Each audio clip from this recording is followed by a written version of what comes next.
وَكَانَ اللَّهُ بِكُلِّ شَيْءٍ عَلِيمًا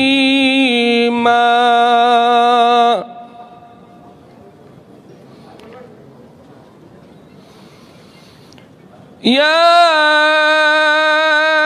أَيُّهَا الَّذِينَ آمَنُوا اذْكُرُوا اللَّهَ ذِكْرًا كَثِيرًا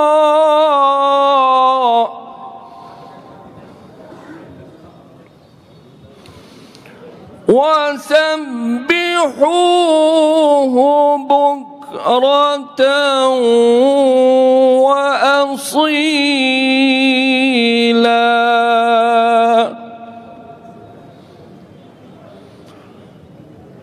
هو الذي يصلي عليكم وملائكته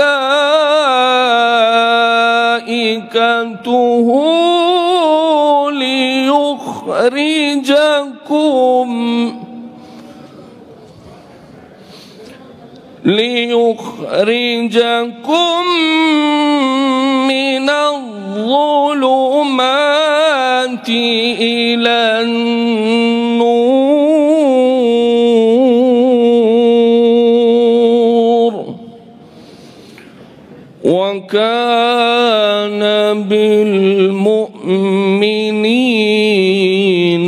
رحيما صدق الله العظيم.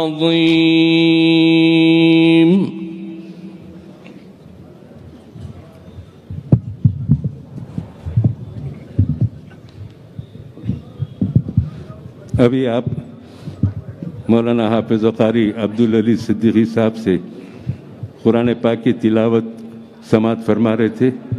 میں جناب محمد شفیع قادری صاحب سے درخواست کروں گا کہ وہ بارگاہ رسالت مآب صلی اللہ علیہ وسلم میں ہدیہ نعت پیش کرنے کی سعادت حاصل کریں.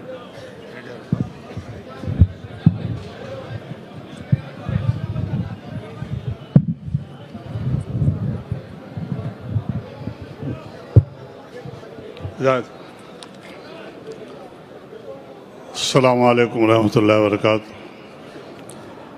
چند شعر نعت پاک کے سماعت کرے صدر محترم کی اجازت سے.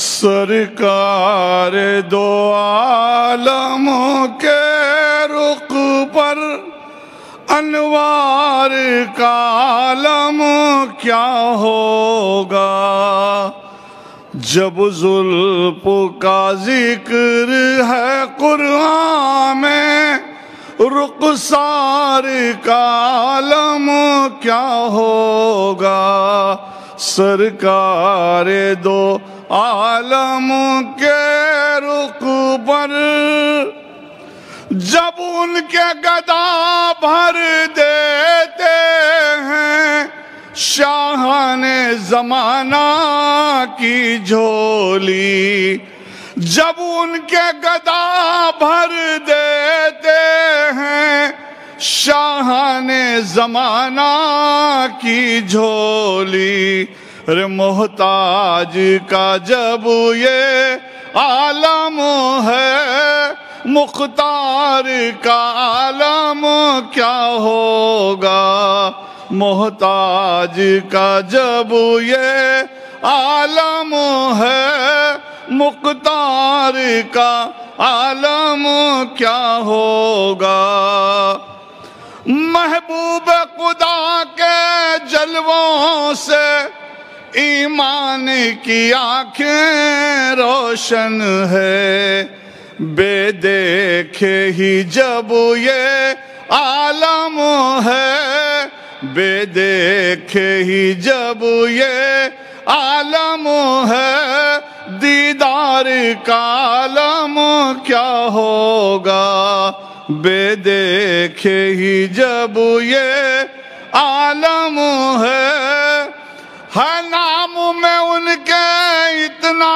اثر جی اٹھتے ہیں مردے بھی سن کر ہے نام میں ان کے اتنا اثر جی اٹھتے ہیں مردے بھی سن کر وہ حال اگر خود ہی پوچھیں بیماری کا عالم کیا ہوگا وہ حال اگر خود ہی پوچھیں طیبہ سے ہوائیں آتی ہیں بے کل کو سکون مل جاتا ہے طیبہ سے ہوائیں آتی ہیں بے کل کو سکون مل جاتا ہے اس پار کا جب یہ عالم ہے اس پار کا عالم کیا ہوگا اس پار کا جب یہ عالم ہے اس پار کا عالم کیا ہوگا محتاج کا جب یہ عالم ہے مختار کا عالم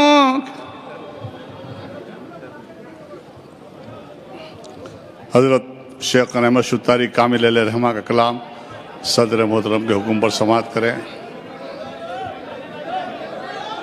آپ کونین کی ہیں جان رسول عربی آپ کونین کی ہیں جان رسول عربی دو جہاں آپ پہ قربان رسول عربی دو جہاں آپ پہ قربان رسول عربی جب کبھی یاد کیا تم کو تڑپتے دل سے جب کبھی یاد کیا تم کو تڑپتے دل سے رے مشکلیں ہو گئی آسان رسول عربی مشکلیں ہو گئی آسان رسول عربی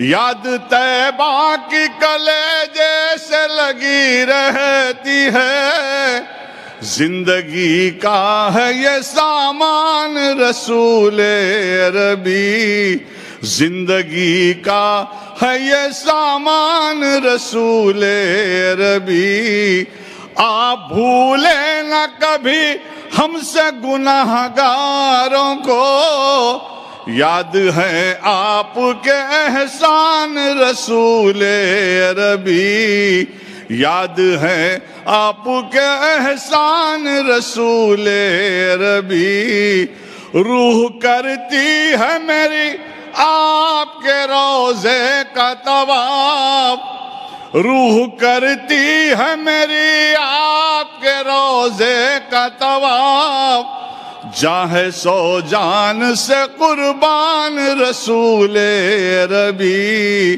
آپ کونین کی ہیں جان رسول عربی مقطع کا شعر آپ کے پائے مبارک ہو سر کامل ہو آپ کے پائے مبارک ہو سر کامل ہو رے مرنے والے کا ہے ارمان رسول عربی دو جہاں آپ پہ قربان رسول عربی السلام علیکم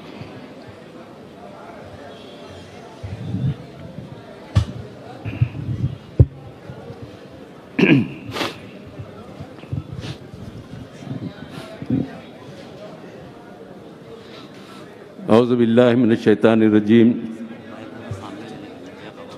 بسم اللہ الرحمن الرحیم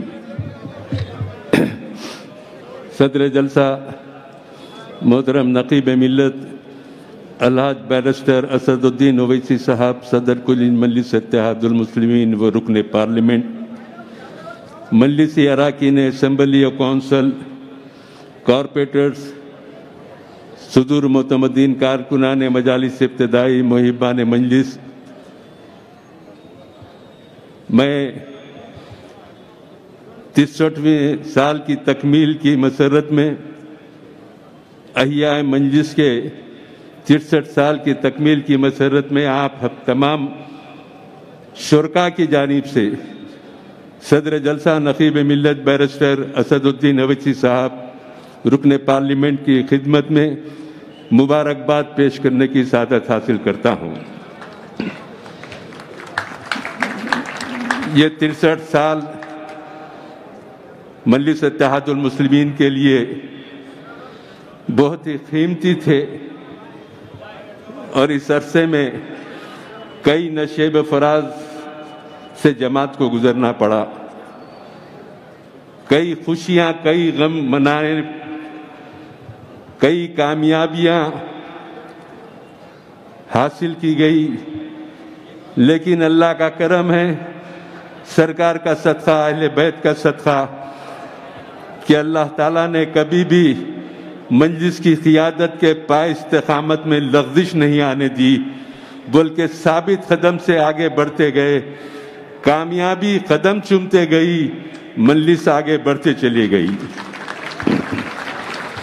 سب سے پہلے حضرت فخر ملت عبدالواحد اویسی رحمۃ اللہ علیہ، جنہوں نے جماعت کے احیاء کا آغاز کیا، ایسے خطرناک بھیانک دور میں جبکہ مجلس کا نام لینے کے لیے لوگ گھبراتے تھے، لیکن وہ آئینی قیادت، وہ ممتاز عالم دین، جنوبی ہند کی عظیم دستگاہ جامعہ نظامیہ سے فارغ ممتاز عالم دین، اور شہر کے سرکردہ قانون دانوں میں اپنا ایک منفرد مقام پیدا کرنے والے ممتاز قانون داں، اور ایک کامیاب مدبر، جنہوں نے 1958 میں مجلس اتحاد المسلمین کی بنیاد اور اس کے احیاء کا اعلان کیا۔ پہلے جلسے میں 2 آدمی شریک تھے، 100 جلسوں کا اعلان صدر مجلس نے، حضرت فخر ملت نے کیا تھا۔ پہلے جلسے میں صرف 2 آدمی شرکت کرے، خوف کے عالم میں کا یہ عالم تھا، لیکن جب 100واں جلسہ ہوا، پھسل بنڈے پہ 100 دن کے بعد 100واں جلسہ ہوا، تو اس جلسے میں 2 لاکھ فرزندان توحید نے شرکت کر کے فخر ملت کی تائید کا اعلان کیا۔ یہ جہد مسلسل کا نتیجہ تھا، بلا ناغہ جلسے منعقد ہوتے تھے۔ اب جب جماعت کا قیام ہوا تو ظالم حکمرانوں نے فخر ملت کو جیل کی صحبتوں میں برداشت کرنے کے لیے نظر بند کر دیا، اور شرط یہ رکھی جماعت کا نام بدلو اور جماعت کو سیاسی جماعت مت بناؤ۔ فخر ملت نے صاف اور واضح طور پہ انکار کیا۔ نتیجہ یہ ہوا، دنیا کی تمام عدالتوں میں اپیل کی گئی، سب طرف سے مسترد ہو گئی، لیکن حکومت وقت نے مجبور ہو کر 11 مہینے کے بعد فخر ملت کی رہائی کا حکم دیا، اور اس 11 مہینے کے عرصے میں کارگزار صدر کی حیثیت سے سالار ملت سلطان صلاح الدین اویسی جماعت کی باغ ڈور کو سنبھالے، گلی گلی، ڈگر ڈگر، نگر نگر، بستی بستی، گاؤں گاؤں پھر کر جلسے کرتے اور مسلمانوں میں سیاسی شعور کو بیدار کیا کرتے۔ آخرکار فخر ملت کی رہائی ہوئی۔ دارالسلام جو حکومت کی کسٹڈی میں تھے، اس کا مقدمہ دائر کیا گیا، 11 سال مقدمہ چلا، اور فخر ملت کی کامیاب وکالت کے نتیجے میں 1970 میں دارالسلام کا فیصلہ مجلس اتحاد المسلمین کے حق میں آیا اور مجلس دارالسلام کو حاصل کی۔ یہ قانونی جد و جہد حضرت فخر ملت کی زندگی کا ایک ایسا موڑ تھا کہ دنیا کے لوگوں نے کہا اپنی جماعت کی صدارت کو سنبھالتے ہوئے اپنے جماعت کے مرکز کو بازیابی کے لیے حضرت فخر ملت نے جو مقدمہ لڑا وہ دنیا تاریخ میں سنہری الفاظ سے لکھا جائے گا۔ پھر یہ دارالسلام جو کھنڈیر کی حالت میں تھا، اس کو ترقی دی گئی آہستہ آہستہ۔ یہ دارالسلام سیدھے جانب نور محل کی بلڈنگ، جہاں فخر ملت نے دارالسلام پرائمری اسکول کا سنگ بنیاد رکھا اور تعلیمی شعبے میں مجلس سے اپنی خدمات کا آغاز کیا۔ بڑھتے گیا کارواں 1958 سے 1975 تک فخر ملت کی قیادت میں مسلمانوں کے اندر شعور بیدار ہوا اور مسلمانوں میں اتحاد ہوا، اور جب تبھی الیکشن آتے اس میں مجلس اتحاد المسلمین کو کامیابی نصیب ہوتی۔ پھر سالار ملت سلطان صلاح الدین اویسی رحمت اللہ علیہ 1975 میں صدر نامزد ہوئے اور اپنے دور صدارت میں دارالسلام کو کافی ترقی دی۔ اور پھر سالار ملت فرماتے تھے، حکومتوں سے لڑنا، حکومتوں پہ تنقید کرنا ہی ہمارا مقصد نہیں ہے، ہم اپنے بلبوتے پر اپنے طور پہ بھی کچھ کر کے دکھائیں۔ چنانچہ سالار ملت کا عزم تھا، انہوں نے ایک دواخانے کی بنیاد ڈالی، Owaisi hospital and research centre کی، اور سنگ بنیاد کی تقریب کے دن دعا کرتے ہوئے سالار ملت نے کہا کہ اللہ، آپ کے سرکار مدینہ کی امت کے لیے دواخانے کی بنیاد رکھی گئی ہے، ہم بے سر و سامان پروردگار تو ہمارے اس کام میں برکت دے، اس کام کی تکمیل کر۔ یہ دعا کے بعد کام کا آغاز ہوا، اور آج ہندوستان کے اندر اویسی ہاسپٹل ایک ایسا ریسرچ سینٹر ہے جس کو دیکھنے کے لیے لوگ باہر سے آتے اور یہ کہتے، اپوزیشن میں رہنے کے بعد، جیلوں کو جانے کے بعد، حکومت سے لڑنے کے بعد اتنا شاندار دواخانہ بنایا، حکومتوں میں رہنے والوں نے نہیں بنایا، اپوزیشن میں رہنے والوں نے بنایا۔ یہ سب فخر ملت، سالار ملت کی کاوشیں اور آپ حضرات کی جماعتی وابستگی کا نتیجہ۔ ابتدا میں آپ نے جماعت کو اپنے اتحاد کی طاقت دی، جماعت بڑھتے گئی، آگے بڑھتے گئی، کام کرتے گئی۔ سالار ملت کو سازشوں کا سامنا کرنا پڑا، کبھی اقتدار کی طرف سے انتقام لیا گیا، شہر بدر کیا گیا، حیدرآباد سے کھمم کو بھیجا گیا، پھر شہر بدر کر کے دلی کو بھیجا گیا، پھر جیل میں ڈالا گیا۔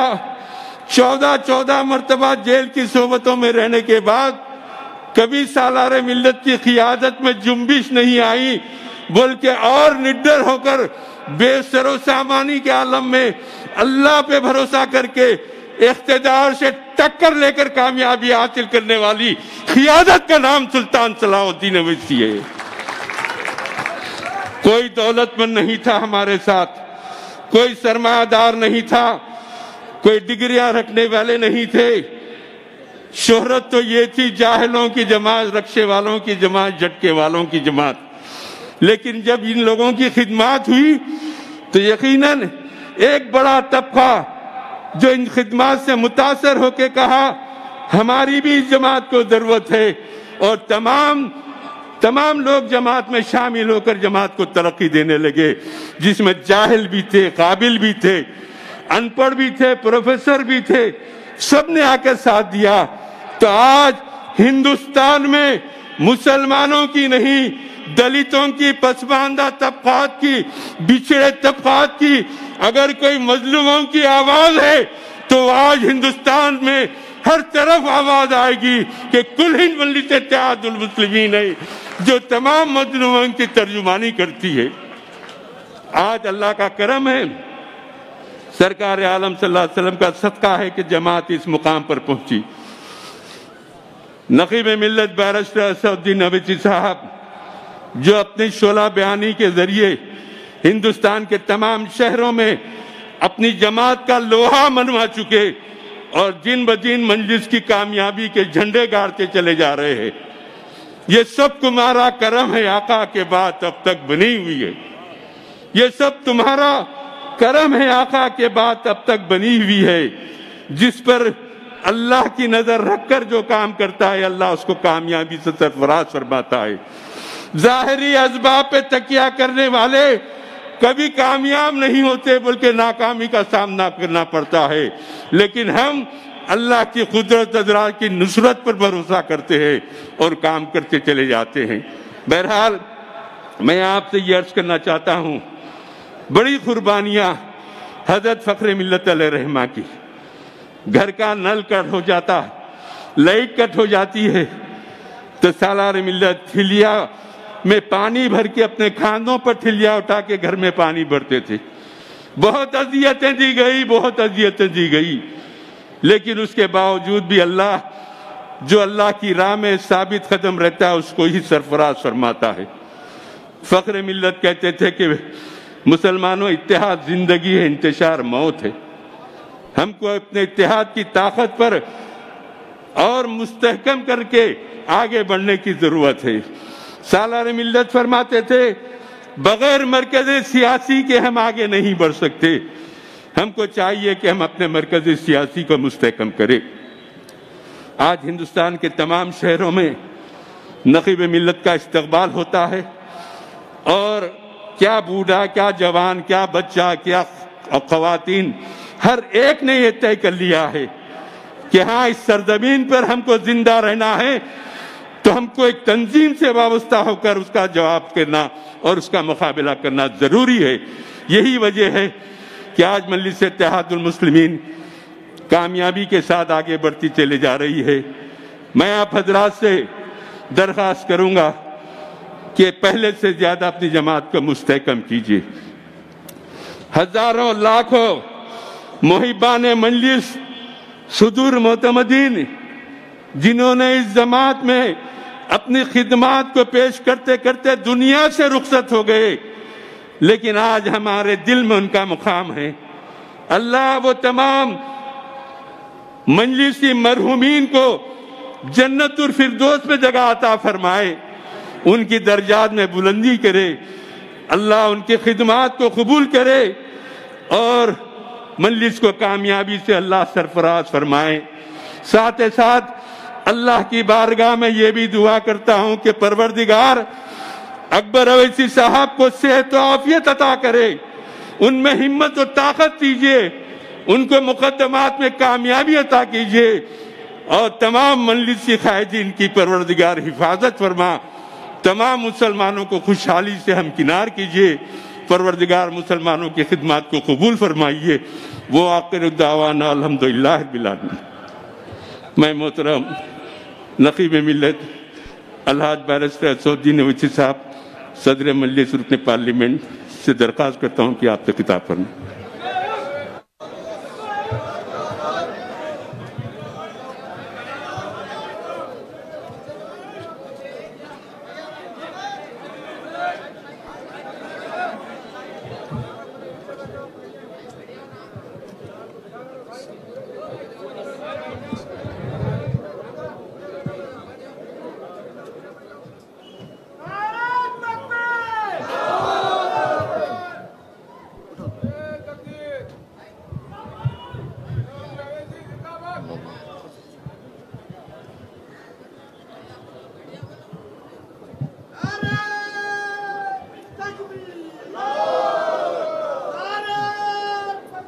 اعوذ باللہ من الشیطان الرجیم، بسم اللہ الرحمن الرحیم، السلام علیکم ورحمۃ اللہ وبرکاتہ۔ مجلس اتحاد المسلمین کے صدور معتمدین، اراکین مجلس اتحاد المسلمین، مجلس اتحاد المسلمین کے اراکین اسمبلی، اراکین قانون ساز کونسل، اراکین بلدیہ، سابقہ اراکین بلدیہ، محبان مجلس اتحاد المسلمین، اضلاع سے تشریف لائے مجلس اتحاد المسلمین کے صدر و معتمدین، معزز حاضرین اکرام، بزرگان ملت، میری عزتدار ماں اور بہنوں، میں سب سے پہلے آپ تمام کو احیاء مجلس اتحاد المسلمین اور آج کے اس مبارک 63واں احیاء مجلس اتحاد المسلمین کی آپ تمام کو مبارکباد پیش کرتا ہوں۔ میں آپ کا شکر گزار بھی ہوں کہ آپ تمام کا ساتھ، آپ تمام کی محنت، آپ تمام کی جستجو، آپ تمام کی قربانیاں آج مجلس اتحاد المسلمین کو الحمدللہ ملک کی سیاست میں ایک منفرد مقام عطا کیا ہے۔ مجلس اتحاد المسلمین کا یہ لمبا سیاسی سفر کوئی آسان سفر نہیں رہا ہے، اور نہ ہی آئندہ 63 سال ہو یا 100 سال ہو وہ سفر آسان رہے گا۔ میں اس موقع پر مجلس اتحاد المسلمین کے تمام مرحوم قائدین کو جو آج اس دنیا میں نہیں ہے ان کو خراج عقیدت پیش کرتا ہوں۔ میں اللہ سے دعا کرتا ہوں کہ اللہ سبحانہ و تعالی وہ تمام مجلس کے مرحوم قائدین کو، صدر و معتمدین کو، جنہوں نے اپنی سیاسی جماعت کے لیے جستجو کی، محنت کی، اللہ سبحانہ و تعالی ان تمام کی مغفرت کرے۔ اللہ سبحانہ و تعالی ان کا نیک نعمت بدل ہم کو عطا فرمائے، اور یقیناً فخر ملت علیہ الرحمہ کے ساتھ جتنے بھی مرحوم قائدین نے اس جماعت کی مضبوطی کے لیے جستجو کی، قربانیاں کی، وہ تمام کے تمام قابل مبارکباد ہیں۔ میرے پاس الفاظ نہیں ہیں کہ میں کیسے ان کو خراج تحسین پیش کر سکوں، میں کیسے ان لوگوں کو خراج عقیدت پیش کر سکوں، کیونکہ میں نے اپنے بچپنے میں دیکھا ہے مجلس اتحاد المسلمین کے حالات کو، مگر 63 سال پہلے کیا حالات تھے وہ میں نے اپنی آنکھوں سے نہیں دیکھا، بلکہ میں نے اپنے بزرگوں سے سنا ہے کہ جب مجلس اتحاد المسلمین کا احیا کیا گیا تھا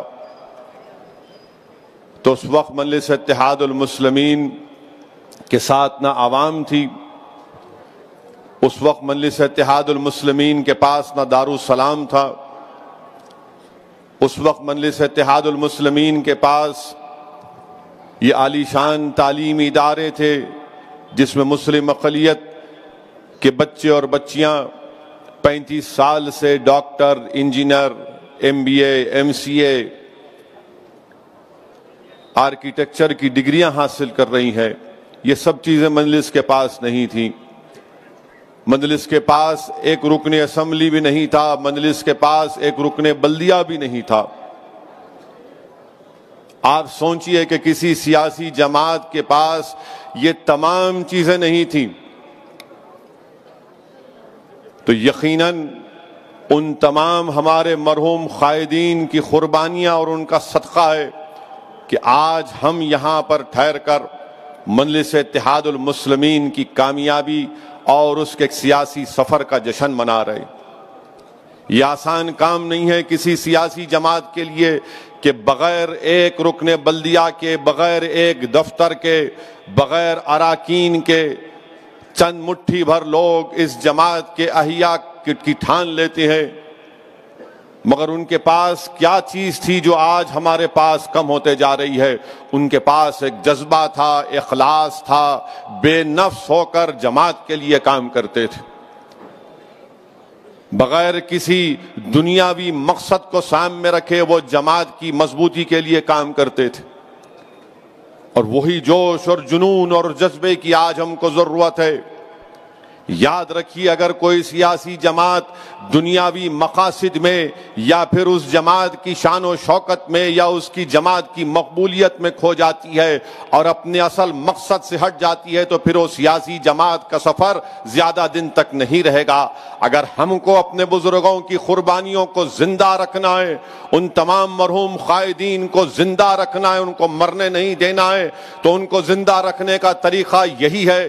میں اپنے صدر و معتمدین اور اپنے جیال اراکین کے درمیان میں کھڑے ہو کر آپ سے کہہ رہا ہوں کہ دوبارہ ہم کو وہ جذبہ پیدا کرنا پڑے گا جس کی بنا پر ہم آج یہاں تک پہنچے ہیں۔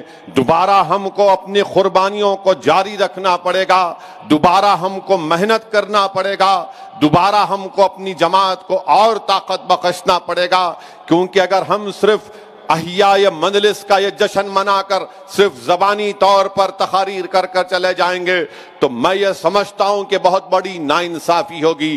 میرے عزیز دوستوں اور بزرگوں، ہم کو اپنے مرحوم قائدین کو زندہ رکھنا ہے، چاہے وہ فخر ملت ہو، چاہے وہ سالار ملت ہو، چاہے وہ مرحوم اسماعیل ذبیح ہو، چاہے وہ مرحوم ہمارے معتمد صاحب ہوں، چاہے وہ مرحوم حبیب محمد خان ڈلازی ہو، ان تمام قائدین، چاہے وہ رحمت حسین زیدی کیوں نہ ہو، ان تمام بزرگوں نے اس جماعت کے لیے بہت قربانیاں دی۔ یہ جذبے کو زندہ رکھنا ضروری ہے، یہ جنون کو زندہ رکھنا ضروری ہے۔ یقیناً آپ تمام کی محنت اور جستجو کی بنا پر آج مجلس اتحاد المسلمین نے بھارت کی سیاست میں ایک منفرد مقام حاصل کیا، مگر میرے بولنے کا مقصد یہ ہے کہ ہمارے بزرگوں کی اس عظیم قربانی کو ہم کو رائے کا جانے نہیں دینا ہے۔ میں خود جانتا ہوں کہ مرحوم قائد سالار ملت کے ساتھ رحمت حسین زیدی، مرحوم شیخ محمد اختر اور موجودہ رکن اسمبلی یاقوت پور احمد پاشا قادری ہزاروں کلومیٹر کا سفر سالار کے ساتھ اضلاع کا دورہ کرتے تھے اس جیپ میں۔ میرا بچپنا تھا، میں ان تمام لوگوں کے درمیان میں بیٹھ جاتا تھا۔ میں نے دیکھا ہوں کہ کیسے مجلس کے قائدین نے مشکلات کے دور سے اس جماعت کو مضبوط کیا۔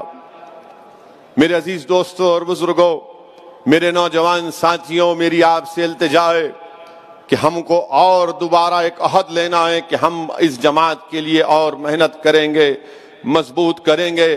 ہم تمام کی شناخت اگر کچھ ہے تو اس جماعت سے ہے۔ یہ اللہ کا بہت بڑا کرم ہے کہ اللہ سبحانہ و تعالیٰ نے ہم تمام کو مجلس اتحاد المسلمین کے ذریعے ہماری ایک شناخت ہم کو دی۔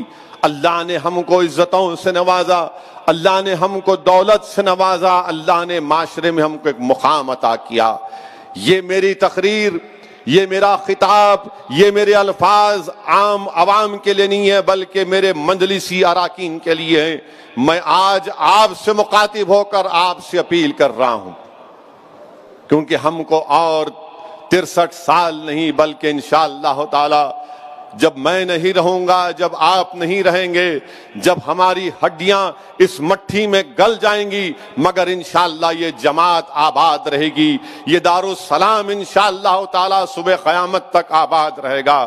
یہ دارالسلام سے صدائیں جو نکلیں گی وہ تمام مظلوم عوام کے لیے ایک ہمت اور حوصلہ دلائیں گی۔ میں نہیں رہوں گا، تم نہیں رہو گے، مگر جو وقت اللہ نے ہم کو دیا ہے ہم مظلوم عوام کے لیے جستجو کریں گے، ہم غریبوں کے حق کے لیے لڑتے رہیں اور لڑتے رہیں گے، ہم ناانصافیوں کے خلاف صدا احتجاج بلند کرتے رہیں گے۔ ہم یہ نہیں دیکھیں گے کہ ہمارے سامنے اقتدار کی کرسیوں پر بیٹھنے والا وقت کا فرعون ہوگا، نمرود ہوگا، یزید ہوگا، بلکہ ہم یہ دیکھیں گے کہ کیا ہم میں اتنی طاقت ہے، اتنا اخلاص ہے کہ کہ ہم سچ کو بیان کر سکیں ان تمام ظالموں کے سامنے. وہ پیغام ہم کو ملا تو ہمارے مرحوم قائدین کی طرف سے ملا کہ کیسے ایک رکن اسمبلی سالار ملت اس وقت کے آندھرا پردیش کی اسمبلی میں کامیاب ہو کر جا کر اپنی دلائل کے ساتھ، اپنی گرجدار آواز کے ساتھ، اپنی پوری طاقت کے ساتھ مظلوم عوام کی آواز کو اٹھاتا تھا. تو لوگ یہ پوچھتے تھے اس وقت کے کانگریس کا زور تھا، کانگریس کا غلبہ تھا کہ آخر کون ہے یہ شخص جو ایک ہو کر موٹر سائیکل پر اسمبلی کو آ کر مظلوم عوام کی آواز کو اٹھاتا ہے، مظلوموں کے انصاف کا مطالبہ کرتا ہے. میرے عزیز دوستوں اور بزرگوں، اگر ہم کو سالار ملت کو، فخر ملت علیہ الرحمہ کو اور ان تمام کے ساتھ جن ذمہ داروں نے اپنا وقت لگایا، جستجو کی، ان کی قربانیوں کو رائے گاہ اگر جانے نہیں دینا ہے تو آج یہ وقت ہے. ملک کے حالات ایسے ہیں کہ ہم کو دوبارہ اپنے بزرگوں کی ان قربانیوں کو زندہ کرنا پڑے گا کہ کیسے مرحوم فخر ملت علیہ الرحمہ نے جیل کی صحبتوں کو برداشت کیا مگر رائے حق سے منہ نہیں موڑا. 11 مہینے فخر ملت علیہ الرحمہ کو جیل میں ڈال دیا گیا، آپ کے اکاؤنٹس کو فریز کر دیا گیا، آپ کے گھر کے پانی کو کٹ کر دیا گیا، آپ کے بچوں کو، اولاد فخر ملت علیہ الرحمہ کو اپنے اسکول میں، چاہے محبوبیہ عالیہ اسکول میں تعلیم حاصل کرتے تھے، ان کو وہاں پر جا کر اپنے پینے کے پانی کا انتظام کرنا پڑتا تھا. یہ آج ہم کو جو چیز ملی ہے میرے عزیز دوستوں اور بزرگوں، ہم کو ایک امانت کے طور پر یہ جماعت کی خدمت کا ہم کو موقع ملا ہے. میں آپ سے صرف یہی گزارش کر رہا ہوں کہ ان لوگوں کی قربانیوں کو ہم کو رائے گاہ جانے نہیں دینا ہے. ہم کو محمد غوث کو بھی یاد رکھنا ہے کہ کیسے ظالموں نے محمد غوث کو شہید کر دیا. یہ کون محمد غوث ہے جو کانگریس کے دور میں کانگریس کا غلبہ تھا، کانگریس کی توتی بولتی تھی، اس وقت ملے پلی کے اس علاقے میں محمد غوث مجلس اتحاد المسلمین کے پرچم کو بلند کرتا تھا. میرے عزیز دوستوں اور بزرگوں، ہم اللہ سے ہی دعا کرتے ہیں کہ اللہ سبحانہ و تعالی آپ میں اور مجھ میں اور تمام اراکین مجلس اتحاد المسلمین میں اللہ وہ قوم اور ملت اور مظلوم عوام کی خدمت کے جذبے کو اللہ زندہ رکھے، وہ اللہ اس کو اور مضبوط کرے. ہم بے خوف ہو کر اپنی جماعت کے پیغام کو اس ملک کے کونے کونے تک لے کر جائیں گے. مجھے یہاں پر یہ بات کہنا ضروری سمجھتا ہوں کہ مجلس اتحاد المسلمین کے احیاء کے ایک جلسے میں اسی دارالسلام میں، جب دارالسلام مجلس اتحاد المسلمین کو حاصل ہوا، فخر ملت علیہ الرحمہ اپنے وقت کے ایک بہترین وکیل بھی تھے، انہوں نے اس کیس کو جیتا اور دارالسلام کو حاصل کیا. دارالسلام کو حاصل کرنے کے بعد فخر ملت علیہ الرحمہ نے اسی دارالسلام سے، اسی مقام سے تقریر کرتے ہوئے کہا تھا کہ میری آنکھیں دیکھ رہی ہیں کہ تمہارا ایک رکن پارلیمان ہوگا ہندوستان کی لوک سبھا میں. میری آنکھیں دیکھ رہی ہیں کہ تمہارے تعلیمی ادارے قائم ہوں گے. میری آنکھیں دیکھ رہی ہیں کہ تمہاری آواز بھارت کے مظلوم عوام کی دل کی آواز بن جائے گی. اللہ سلامت رکھے اس مجاہد کو جس کی دور اندیشی اور جس کے قلب نے، جس پر اللہ نے بہت بڑا کرم کیا تھا، ان تمام چیزوں کو دیکھا اور انہوں نے محنت کی، جستجو کی، قربانیاں دیں، مصائب اور مشکلات کو ان تمام ساتھیوں نے اس کا استقبال بھی کیا، اس کو قبول بھی کیا، صبر بھی کیا، مگر اپنے جذبے کو، اپنے حوصلوں کو پست ہونے نہیں دیا. تو آج یہ حالات وطن عزیز میں ہیں. آپ جانتے ہیں کہ بھارت میں ہر مظلوم عوام اپنی آواز کو اٹھانا چاہتا ہے. آج وطن عزیز میں ہر مظلوم عوام کو، چاہے مسلمان ہو، دلت ہو، عیسائی ہو، سکھ ہو، آدیواسی ہو، آج وہ چاہتا ہے کہ میری آواز کو سنائی جائے، میری آواز کو سنا جائے، میرے مسائل کو حل کیا جائے. وہ میجورٹیرین فارم آف ڈیموکریسی سے گھٹن محسوس کر رہا ہے، کیونکہ ہمارے ملک کی ڈیموکریسی، پارلیمانی نظام پارٹیسپیٹو فارم آف ڈیموکریسی ہے، جس کو اردو میں کہتے ہیں کہ شراکت داری کی جمہوریت۔ آج ہم کو شراکت داری کی جمہوریت کو مضبوط کرنا ہے، شراکت داری کی جمہوریت کو بحال کرنا ہے۔ شراکت داری کی جمہوریت ہی اس بھارت کے غریب عوام کو ہر ایک کو موقع ملے گا۔ اگر یہ میجورٹیرین فارم آف جمہوریت چلتے رہے گی تو یاد رکھو میری اس بات کو آپ، اس ملک کے مجاہدین آزادی نے جو اس ملک کے لیے خواب دیکھا تھا، ہم ان خوابوں کو پورا نہیں کر پائیں گے۔ میرے عزیز دوستوں اور بزرگوں، مجلس اتحاد المسلمین کو اللہ کا بہت بڑا کرم اور فضل رہا کہ الحمدللہ مجلس اتحاد المسلمین نے کامیابیاں حاصل کی تعلیم کے میدان میں۔ مجلس اتحاد المسلمین نے ایوان اسمبلی ہو، ایوان پارلیمان ہو، مجلس اتحاد المسلمین کے اراکین بے باکی کے ساتھ اپنے مسائل کو رکھتے ہیں۔ میں اس موقع پر آپ تمام کا شکریہ بھی ادا کرتا ہوں کہ الحمدللہ آپ تمام نے محنت اور جستجو کی، ہم تمام نے محنت کی، اور حیدرآباد کے بلدیہ کے انتخابات میں دوبارہ مجلس اتحاد المسلمین کے 44 اراکین بلدیہ کامیاب ہیں۔ میں آپ کا شکریہ ادا کرتا ہوں۔ یہ کام نہیں ہو سکتا تھا، یہ کامیابی ہم کو نہیں مل سکتی تھی جب تک اللہ ہم پر کرم نہیں کرتا۔ اللہ نے کرم کیا اور ہم تمام نے بحیثیت ٹیم ورک کے اجتماعیت کو ہم نے سامنے رکھ کر محنت کی، اور الحمدللہ ہم کو کامیابی سے ہم کنار رب العالمین نے کیا۔ میں آپ کو شکریہ ادا کرتا ہوں، مبارکباد دیتا ہوں، کیونکہ باطل طاقتیں اپنا طوفان یہاں پر برپا کرنا چاہتی تھی۔ کوئی کہہ رہا تھا کہ سرجیکل سٹرائک کریں گے، کوئی کہہ رہا تھا کہ سرزمین حیدرآباد پر روہنگیا پاکستانی افغانی رہتی ہیں، مگر الحمدللہ حیدرآباد کی عوام کا بھی شکریہ، حیدرآباد کے تمام ان ووٹرز کا شکریہ جنہوں نے ایک منہ توڑ ان لوگوں کو جواب دیا، اس سیاسی جماعت کو جواب دیا جس کا نام بی جے پی ہے، اور ان سے کہہ دیا کہ کوئی سرجیکل سٹرائک نہیں ہوگا، جمہوری طریقے سے ہم تم پر سٹرائک کریں گے۔ اور ہم نے اپنے اراکین بلدیہ کو کامیاب کیا۔ یقیناً ہمارے بعض مقامات سے ہم نے امیدوار کو نہیں کھڑا کیے، ہم نے اپنے امیدوار کو بعض وارڈ سے ہم کو کامیابی نہیں ملی، اس کی وجہ ہے، اور اس کمزوریوں کو دور کیا جائے گا۔ اور میں نے وعدہ بھی کیا ہے کہ انشاءاللہ تعالی ان کمزوریوں کو ہم دور کریں گے، تاکہ آنے والے 5 سال کے بعد ہم زیادہ تعداد میں اپنے اراکین بلدیہ کو کامیاب کریں گے۔ مگر میں ہمارے تمام اراکین بلدیہ کو، اراکین اسمبلی کو، چاہے وہ تلنگانہ کے اراکین اسمبلی ہوں، مہاراشٹر کے اراکین اسمبلی ہوں، یا بہار کے اراکین اسمبلی ہوں، یا اتر پردیش کے ہمارے اراکین بلدیہ ہوں، یا داستان کے چیئرمین ہوں، میں ان سب سے اپیل کر رہا ہوں کہ جو بھروسہ عوام نے ہم پر کیا، اس بھروسے پر ہم کو اس کو قائم رکھنا ہے۔ عوام کے بھروسے کو شرمندہ ہونے مت دیجیے، عوام کے درمیان میں رہیے، عوام کا کام کریے، چاہے اسد الدین اویسی ہو، یا مجلس کا کوئی رکن اسمبلی ہو، یا رکن بلدیہ ہو۔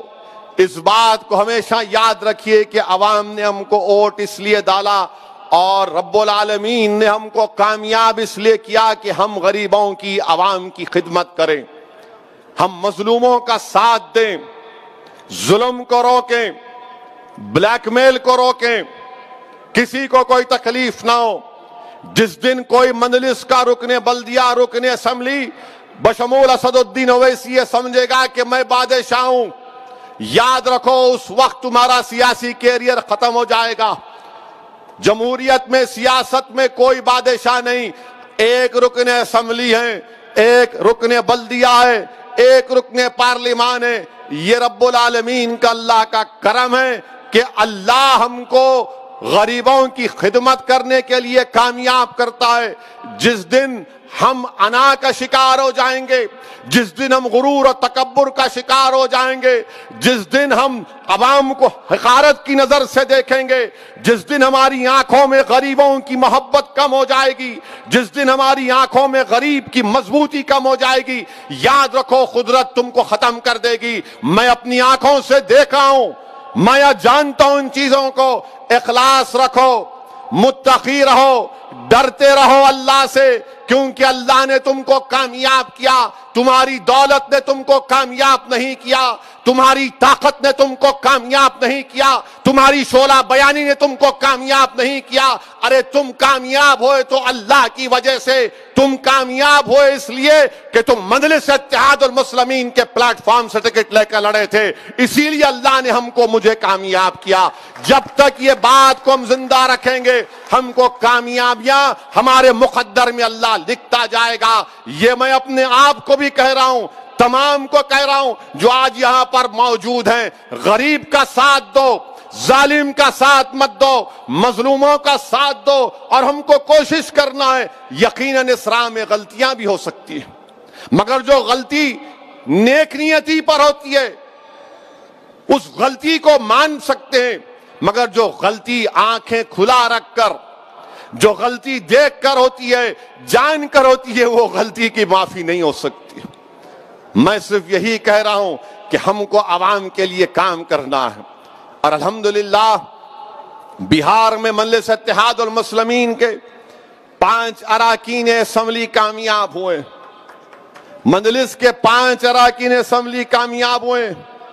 میرے عزیز دوستوں اور بزرگوں، 5 سال پہلے ہم نے الیکشن لڑا تھا، 6 سیٹ پر لڑے تھے، اور 6 میں 1 سیٹ پر ضمانت بچا پائے تھے، اور 5 پہ ہماری ضمانت چلی گئی تھی۔ اس وقت بھی مجلس کے مخالفین ہیں، بڑی بڑی باتیں کی کہ بی ٹیم ہے، کسی سے پوچھ کر الیکشن لڑ رہے ہیں، بہت الزام لگائے، مگر الحمدللہ ہم نے اپنے کام کو جاری رکھا، ان تمام الزامات کی پرواہ نہیں کی۔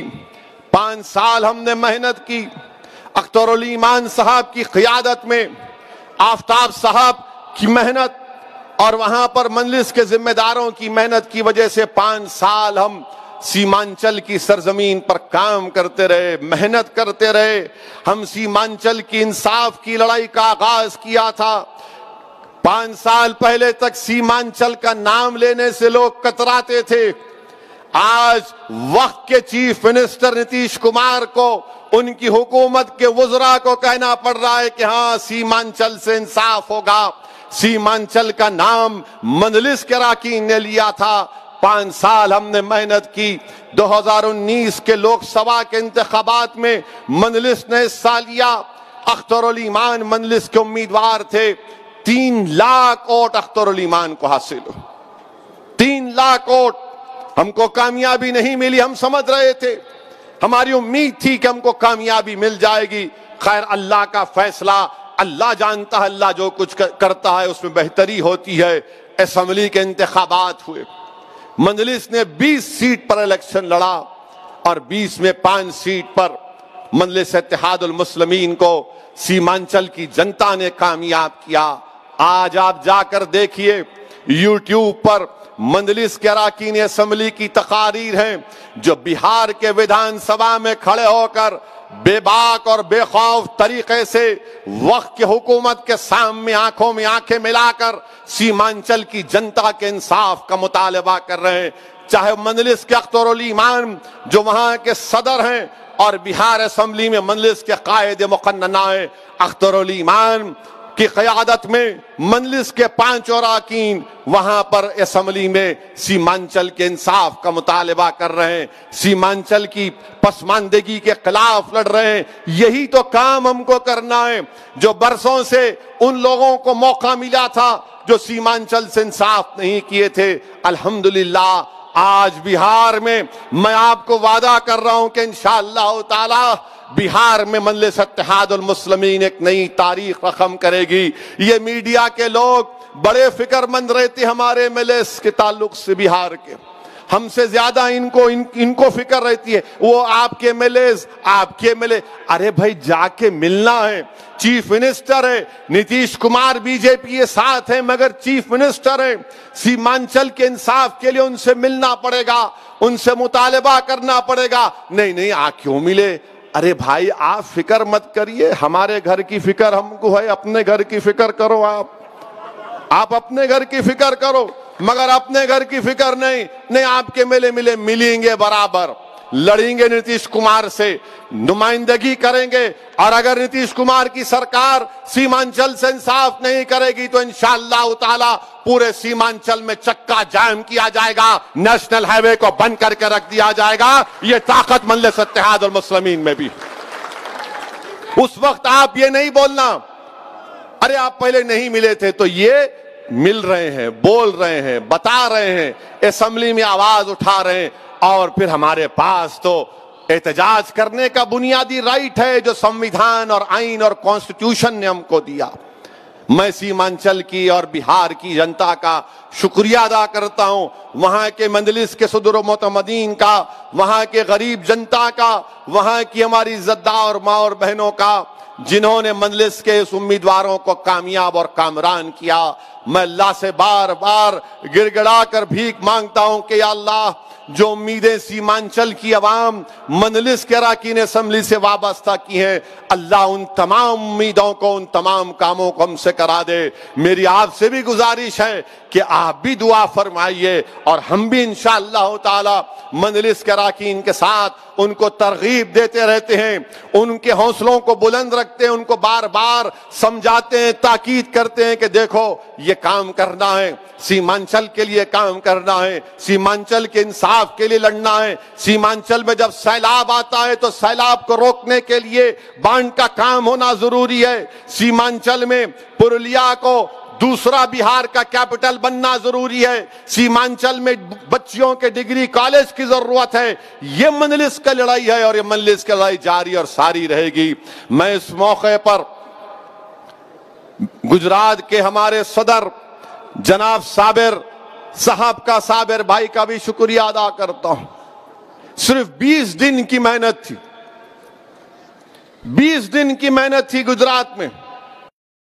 20 دن کی محنت میں وہاں پر مجلس کا پارٹی کا رجسٹریشن ہوا گجرات کی ریاستی الیکشن کمیشن میں, اور 20 دن کی محنت میں اللہ سبحانہ و تعالیٰ نے احمد آباد کی بلدیاں میں مجلس کے 7 اراکین بلدیہ کو کامیاب کیا. میرے عزیز دوستوں اور بزرگوں, اس جماعت کا سیاسی سفر کا آغاز مرحوم قائد سالار ملت اور ان کے ساتھ تمام لوگ جب پہلے مجلس نے الیکشن لڑا. یہ بات ان نوجوانوں کو یاد رکھنا ضروری ہے. آج اگر مجلس کو اللہ نے اتنا بڑا مقام عطا کیا تو ہر بڑے کام کے لیے ایک چھوٹا قدم اٹھانا پڑتا ہے. ہر بڑے کام کی اور ایک بڑی منزل کو حاصل کرنے کے لیے چھوٹا کام کرنا پڑتا ہے. اور ان لوگوں نے کیا جس کو دنیا جانتی نہیں تھی. عبد الواحد اویسی ہو, صلاح الدین اویسی ہو, شیخ محمد اختر ہو, حبیب محمد کانڈ اللازی ہو, کرنل سراج الدین ہو, غلام غوث خان صاحب ہو, اس کو دنیا نہیں جانتی تھی ان لوگوں کو. آج اسد الدین اویسی کو دنیا جانتی ہے مگر ان کو دنیا نہیں جانتی تھی. میرے عزیز دوستوں اور بزرگوں, انہوں نے محنت کی, پہلا بلدیہ کا الیکشن لڑا.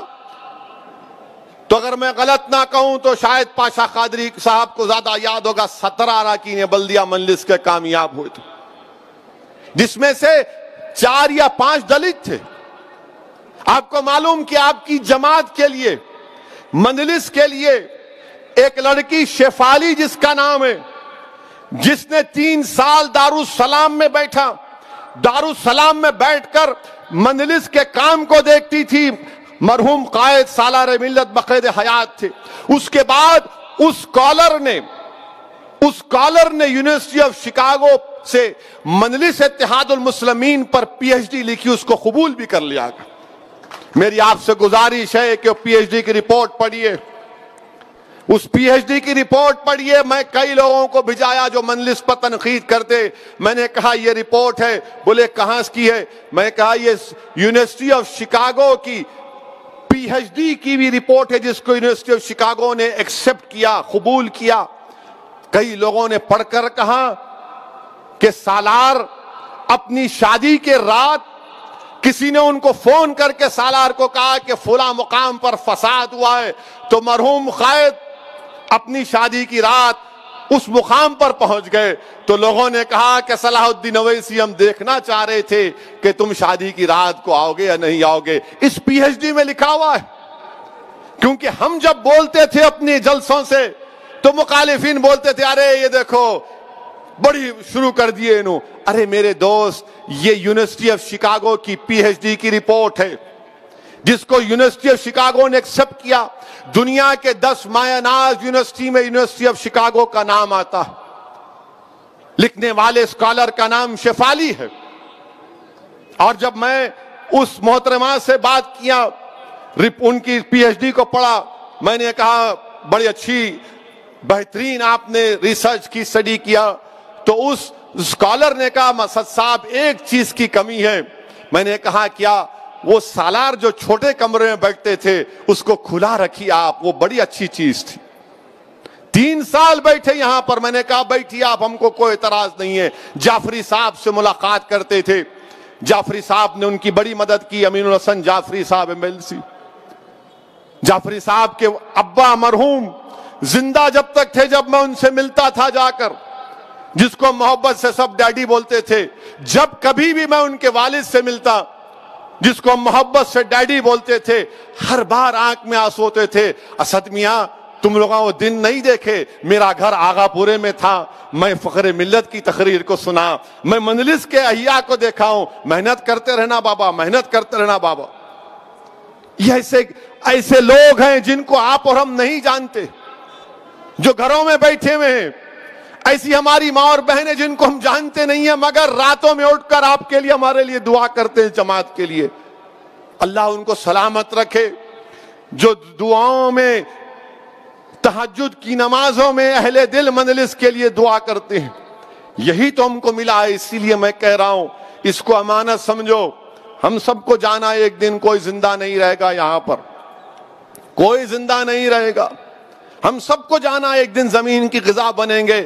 مگر انشاءاللہ تعالی ہم جب تک زندہ رہیں گے اپنی جماعت کے اصول پر, اپنی جماعت کی روایت پر, اپنی جماعت کے دستور پر اور ہندوستان اور بھارت کی جمہوریت کو مضبوط کرنے کے لیے کام کرتے رہیں گے. احمد آباد کا ذکر کر رہا تھا. احمد آباد میں 20 دن کی محنت, میں شکر گزار ہوں صابر صاحب کا اور ان کے تمام اراکین کا, ذمہ داروں کا, بھٹی صاحب کا, جس کے نام میں نہیں لے رہا ہوں, معذرت چاہتا ہوں, مگر ان تمام نے محنت کی, بہت محنت کی. میں شکر گزار ہوں ناندیڑ کے سید معین کا, میں شکر گزار ہوں اورنگ آباد کے اراکین بلدیہ کا, میں شکر گزار ہوں مفتی محمد اسماعیل صاحب کا جو رکن اسمبلی ہیں مالیگاؤں کے. میں شکر گزار ہوں تمام مجلس کے, حیدرآباد سے اراکین بلدیہ جو احمد آباد کو چلے گئے کام کرنے کے لیے, جو گجرات چلے گئے. میرے عزیز دوستوں اور بزرگوں, اللہ نے ہم تمام کو ایک موقع دیا کہ ہم ایسی ٹیم تیار کی ہے جو بہار میں جا کر بھی کام کرتے ہیں. اللہ نے ہمارے اراکین میں اتنی قابلیت دی ہے جو حیدرآباد سے بہار جاتے ہیں, حیدرآباد سے بنگال جاتے ہیں, جھارکھنڈ جاتے ہیں.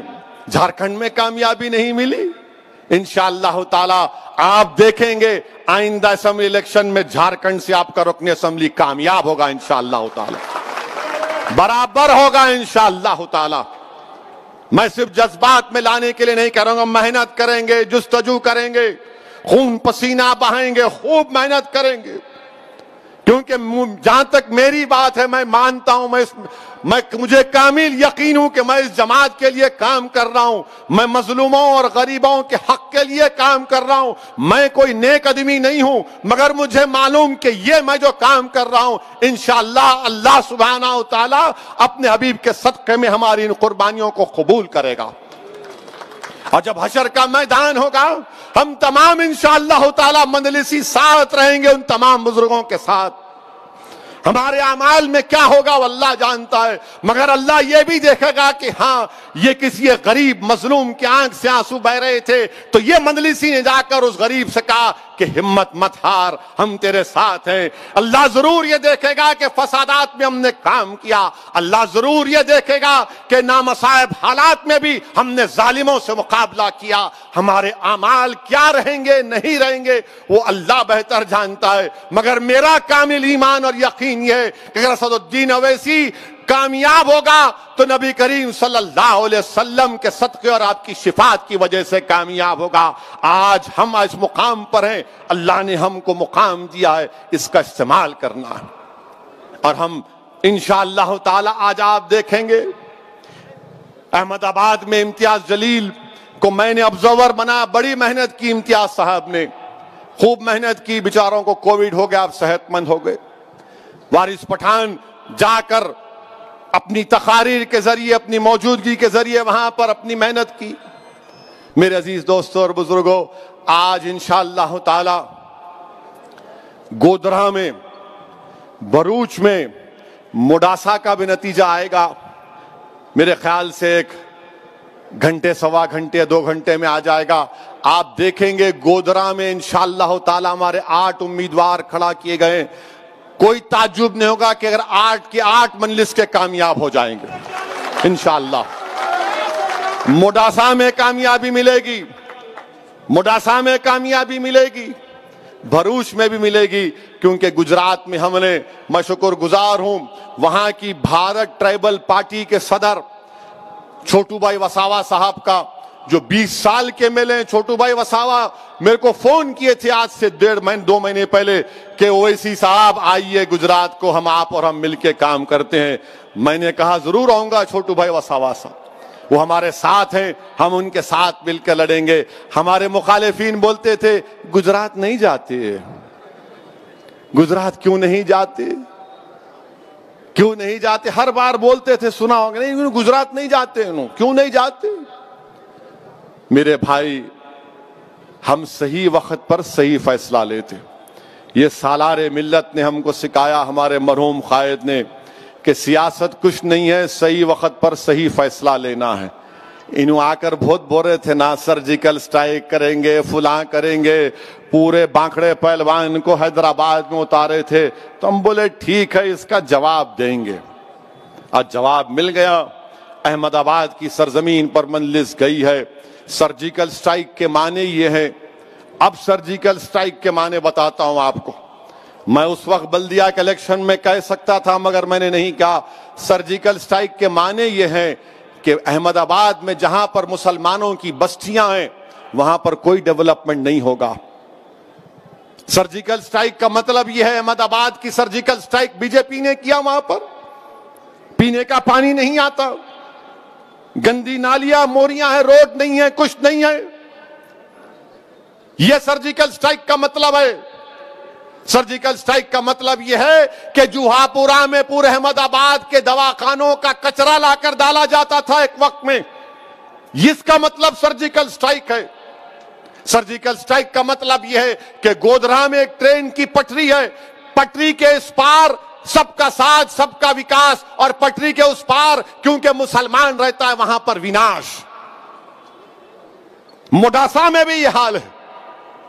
میرے عزیز دوستوں اور بزرگوں، مجھے یقین ہے کہ انشاءاللہ تعالی جناب صابر بھائی صاحب کی قیادت میں یہ جیتنے والے اراکین بلدیہ جان توڑ محنت کریں گے، اور جو امید عوام ہم سے وابستہ کی ہیں ہم اس کو پورا کریں گے انشاءاللہ تعالی۔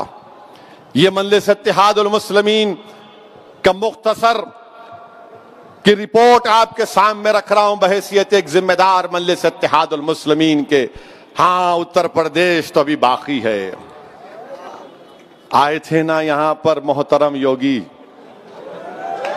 آئے تھے نا، اور ماشاءاللہ جہاں جہاں گئے انہوں ہارے انہوں.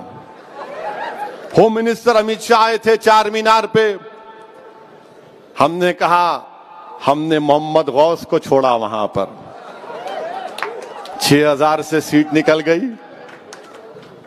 یوگی آئے، آپ دیکھیں کہ پورے چندرائن گٹے میں آپ صاف، جہاں جہاں گئے. بعد میں بی جے پی کے لوگ، کسی دلی میں ایک صحافی میرے کو بتائے کہ نہیں بھائی ہم لوگ خامخواہ وہاں گئے، وہاں دال نہیں گلتی ہماری. دال اس لیے بھی نہیں گلتی کیونکہ مجلس صرف ایک کا کام نہیں کرتی، مجلس سب کا کام کرتی ہے. مجلس یہ نہیں دیکھتی کہ سامنے والے کا مذہب کیا ہے، مجلس یہ نہیں دیکھتی کہ مسلمان ہے، ہندو ہے، سکھ ہے، بنگالی ہے، دلت ہے، بیکورڈ کلاس ہے، گنگا پترا ہے یا منور کاپو ہے یا مدیراج ہے. مجلس دیکھتی تم آئے کام کے لیے، اللہ نے ہم کو منتخب کیا کام کرنے کے لیے، ہم نے کام کیا. آپ کوئی سوال کرے گا تم یہاں پر تو ہرا دیے بی جے پی کو، وہاں پہ کیا ہوا؟ تو ہم ان سے کہیں گے وہاں کی بات وہاں کے لوگوں سے پوچھو، ہمارے گھر کی بات ہم سے پوچھو. شاید اگر ہم 10 بڑھ کے لڑتے تو وہاں پر بھی ٹائم ہو جاتی بی جے پی کی. اب انشاءاللہ تعالی مستقبل میں ہم سوچیں گے. مگر الحمدللہ ریاست تلنگانہ میں پچھلے کئی برسوں سے امن رہا ہے اور یہ امن برقرار رہنا چاہیے. میں اس کے لیے کریڈٹ دوں گا کے سی آر کی حکومت کو، یہاں کے ایڈمنسٹریشن کو، یہاں کے پولیس کے ذمہ داروں کو. الیکشن ہوتے رہیں گے، کوئی جیتے گا کوئی ہارے گا، مگر امن کو برقرار رکھنا. یہاں مولا علی میں ایک چھوٹا سا واقعہ ہوا تھا، میں نے فوراً ہمارے رکن قانون ساز کونسل ریاض الحسن افندی گولڈی کو کہا کہ جاؤ گولڈی، دلی سے فون کر جاؤ، فوراً جاؤ مولا علی کو. وہاں گئے، کمپلین کروایا. اور اگر کوئی سنگ پریوار کے لوگ سمجھ رہے ہیں کہ ہم ان پہ نظر نہیں رکھیں، ہم نظر رکھیں آپ پہ، ہم نظر رکھیں آپ پہ. آپ یہ مت سمجھیے کہ جو غلطی بہار میں وہاں کی حکومت نے یا بنگال میں بنگال کی حکومت نے جو غلطیاں کی ہیں، ہم تو یہاں پر یہاں کی حکومت سے بھی کہہ رہے ہیں ذرا آپ ایک رپورٹ منگوا لو ان ریاستوں کی جہاں پر یہ تمام کارنامے انجام دیے ہیں، اور اس کے بعد ایک لاہ عمل طے کرو آپ. ہم چاہتے ہیں کہ تلنگانہ میں امن ہو، ہم چاہتے ہیں کہ احمد آباد میں بلکہ پورے بھارت میں امن مضبوط ہو. اور امن مضبوط اس وقت ہوگا جب مسلمان، دلت، سکھ کو انصاف ملے گا. انصاف ملنا چاہیے، اور انصاف ملنے کے لیے کیا ہے کہ آپ ان کو انسان کے طور پر دیکھو، ان کو حقارت کی نظر سے مت دیکھو. یہ کام مجلس اتحاد المسلمین کرتی آئی ہے اور کرتی رہے گی انشاءاللہ تعالی. میں اس موقع پر پھر سے اس بات کو دہراتا ہوں کہ مجلس اتحاد المسلمین بھارت کے کسانوں کے ساتھ کھڑی ہوئی ہے. مجلس اتحاد المسلمین اپنی طرف سے ان تمام 200 کسان جن کا انتقال ہو گیا، مجلس اتحاد المسلمین ان مرنے والے کسان خاندانوں کے ساتھ کھڑی ہے. ہم اللہ سے دعا کرتے ہیں کہ اللہ ان مرنے والے خاندان اور پریوار کو اللہ صبر دے. ہم اس بات کا مطالبہ کرتے ہیں نریندر مودی وزیر اعظم سے کہ کسانوں کی بات کو مان لیا جائے. یہ 3 قانون کو مودی سرکار ختم کرے. یہ کوئی آسمان کا صحیفہ نہیں ہے کہ آپ اس قانون کو واپس نہیں لے سکتے. نریندر مودی صرف اپنی انانیت کے لیے، اپنے غرور کے لیے اپنے آپ کو دکھا رہے ہیں کہ میں کبھی نہیں سنوں گا.